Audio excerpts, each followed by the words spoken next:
Hello, hello! So it has been about a month since I posted my last video, and that is because the day that I recorded those videos, I went into labor. Well, labor started to happen.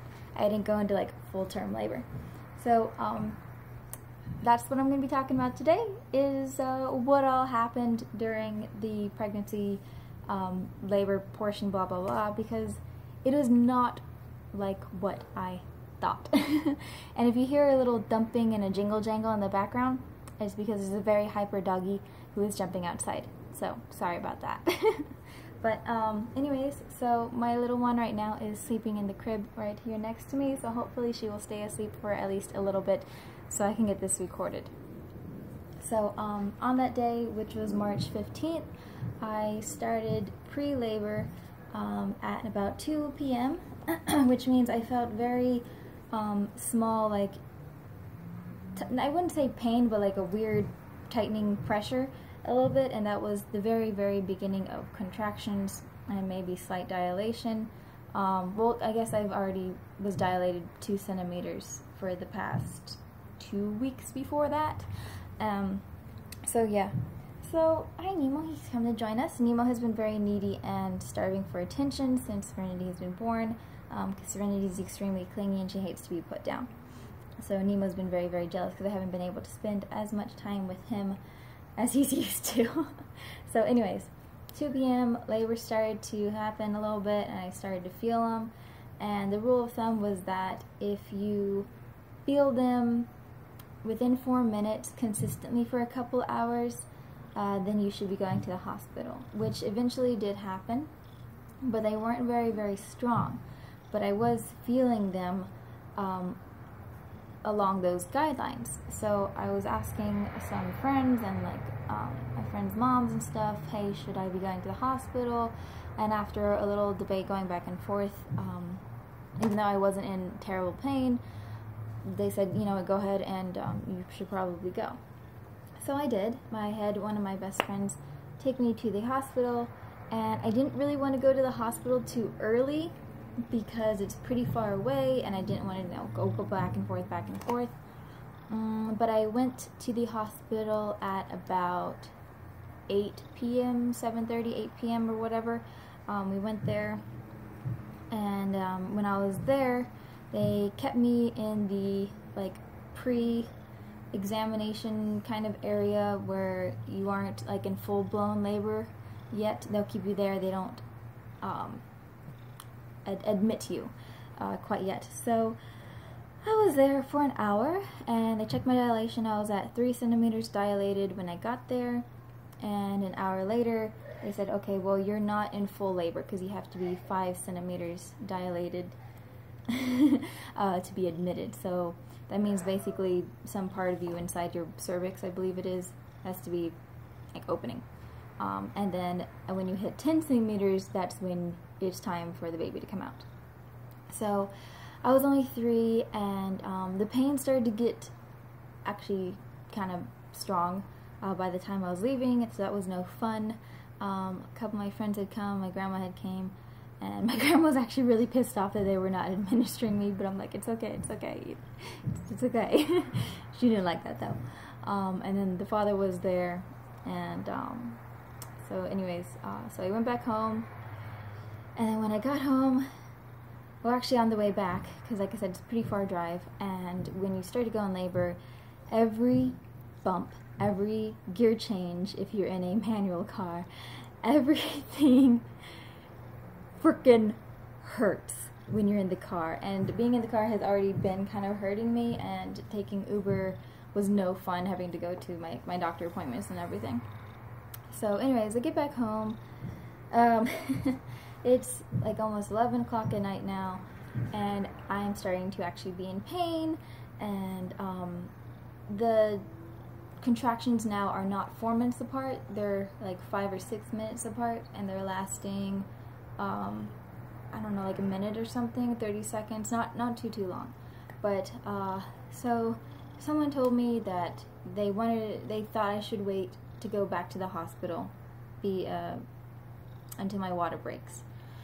other people said, okay, we'll wait till it gets stronger, or maybe you should go back right away, blah, blah, blah, blah. So I was really, really torn. I didn't really know what to do because, of course, this is my first child, my only child, not doing this again.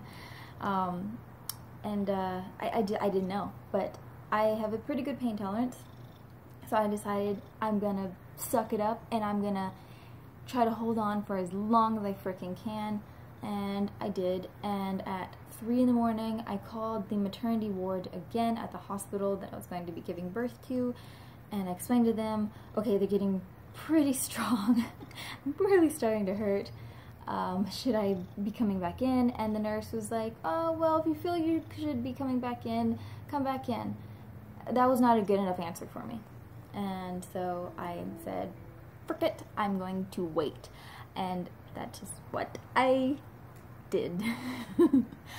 I waited until about 7 in the morning, and I was on my knees in pain, and I was dealing with this all throughout the night alone, and it was horrible. And I've only cried from pain, either like an automatic reaction, you know, when when your eyes well up, when I stub my little toe, which everybody hates. Ear pain and tooth pain are two pains I cannot handle. This pain almost started to cry. When I got my leg tattooed, the tattoo artist got 2 tears out of me. That was it. I don't cry from pain. I deal with it for as much as I can, for as long as I can. So, 7 a.m. And before, because I was like so tired, I was so exhausted just from being in pain, because your body gets so worn out, physically and everything, and mentally as well. For like 2 hours, I was curled up with my body pillow, and I would be so dead tired that I would fall asleep. And then 4 minutes would pass, and the contraction would happen, and the pain was so acute and so strong that it would wake me back up for a minute. And then as soon as that would subside, like, it was excruciating pain, unbelievably, really bad. And then I would just pass back out. Like, I don't know if I actually blacked out because I was in a lot of pain, or if my body was just so exhausted that I was gone. I was asleep for a couple minutes, and then I'd wake back up. So I was doing that for about 2 hours until I could not fall back asleep anymore. It was really bad. And I called one of my friends. I said, hey, I think I need to go to hospital. Can you take me this time? And she was like, yeah, sure. And I was like, I talked to someone else. They still wanted me to wait till my water broke. I didn't think I could wait that long. But I told my other friend, okay, just hold on. About half an hour later, I'm like, no, you know, come, I can't do this. So she did. She came, and she got me. Thank you, Heather, I love you. So she came, she got me, took me back to the hospital, the whole ride there. I was just sitting in the back, and I wanted to scream, but I didn't. I was just trying to control myself. The whole breathing thing, yeah, I didn't do that crap. That's just, I don't do well with the whole breathing thing. So got to the hospital. At this point, I was in so much pain that I couldn't walk in this time. Previously, I walked in. My friend went and got a wheelchair for me, wheeled me up to the maternity ward. They admitted me immediately. Told my friends that I wanted to be there. Hey, you know what's actually going down this time? It was like about 8 a.m. that I was at the hospital, and I guess when you go in and you're in a wheelchair and you're that much pain, they don't put you in the pre-thing, they just pop you right in. So they started getting me all set up with the monitors to monitor contractions and baby movement and blah, blah, blah, blah. My friends started to arrive as soon as they can because they knew, okay, well, shit's going down. I told Serenity's father what was going on. Wasn't sure if he was going to be able to come or not, stuff like that, but I wanted him to be there. And that's kind of all I'm going to say on the subject. I don't want to go into things with him. So I was in a lot of pain, and like I said, they started setting me up. I had 2 friends there.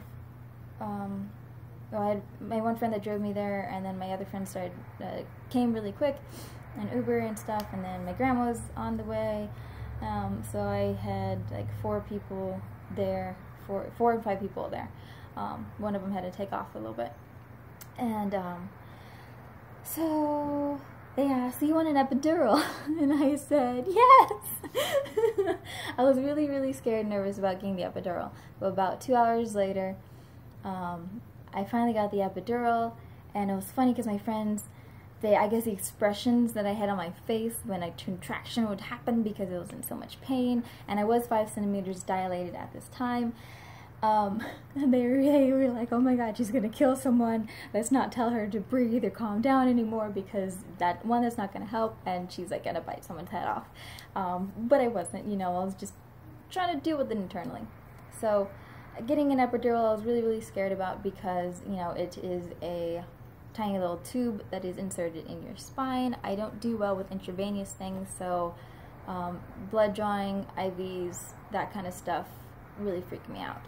But my grandma held on to me, the gentleman who did the epidural, and I was at St. Rose Hospital, the Siena campus, in Las Vegas. For those of you who might be wondering and might be going through the same thing, 10 out of 10, recommend them completely. Yes, that's Serenity making weird noises, if you guys can hear that. She's my little velociraptor. Yeah, you little weirdo. So the gentleman who did that was really, really good. He poked me, and it only took one time. It worked almost immediately. I was in so much better relief, and I could handle things, and I calmed down, and I just felt finally relaxed. Some people say the epidural makes you kind of loopy or goofy or something. I didn't have any of those effects. When it came down from the epidural, I didn't feel weird or anything either. Some people, I guess, feel like they're coming off of drugs, is what I was told by a friend. I didn't feel any of that. I just, yeah. Oh no, Serenity, you might be waking up. So, got the epidural, 5 centimeters, had a really, really amazing nurse. My OB, she was not able to deliver.